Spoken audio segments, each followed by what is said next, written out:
Tonight, Venezuela remains at a stalemate.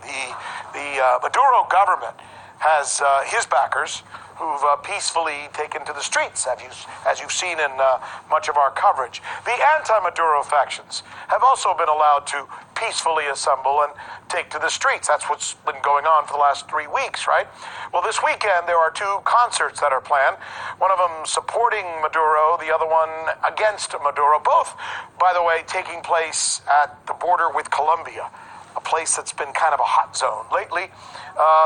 Venezuela watchers are concerned because some of the comments that were made by U.S. National Advisor John Bolton, where he hinted of violence at the gathering and seemed to suggest that the U.S. would use that potentially as a pretext for military intervention.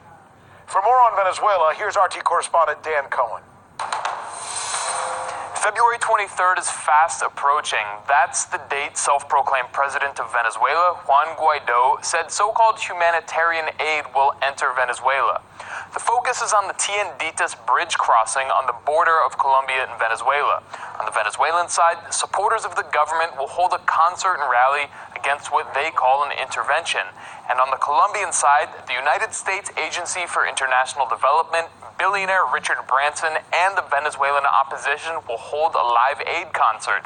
Branson has said they're seeking to raise $100 million for humanitarian aid and accused Venezuelan President Nicolas Maduro of banning such aid from entering the country. However, Maduro has repeatedly accepted aid from the Red Cross and Venezuela's allies in China and Russia. Just Tuesday, Moscow sent 300 tons of humanitarian aid, including sorely needed medicine. Maduro also said he would send 20,000 boxes of government-supplied aid and medicine to the impoverished residents of Cúcuta, Colombia, where USAID's concert is scheduled to take place. The mayor of Cúcuta, Cesar Ayala, rejected the aid, saying police and customs will not allow it to cross the border.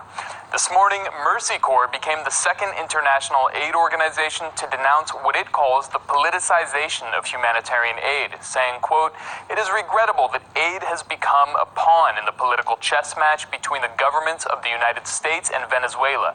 Aid should never be used as political bait." This comes after the International Committee of the Red Cross said what the U.S. is doing on the Colombian border with Venezuela is, quote, "not humanitarian aid." While tensions rise at the crossing, U.S. National Security Advisor John Bolton warned the Venezuelan military against condoning or instigating violence. Bolton's warning is peculiar, as if any violence would be attributed to the Venezuelan side, regardless of who might be responsible. On Thursday morning, a U.S. Navy admiral took a different tone, threatening Venezuelan military personnel and calling on them to defect. Venezuelan military. Este mensaje es para los militares venezolanos. You will ultimately be held accountable for your actions. Ustedes al final van a ser responsables por sus propias acciones. Do the right thing. Hagan las cosas correctamente. Save your people and your country.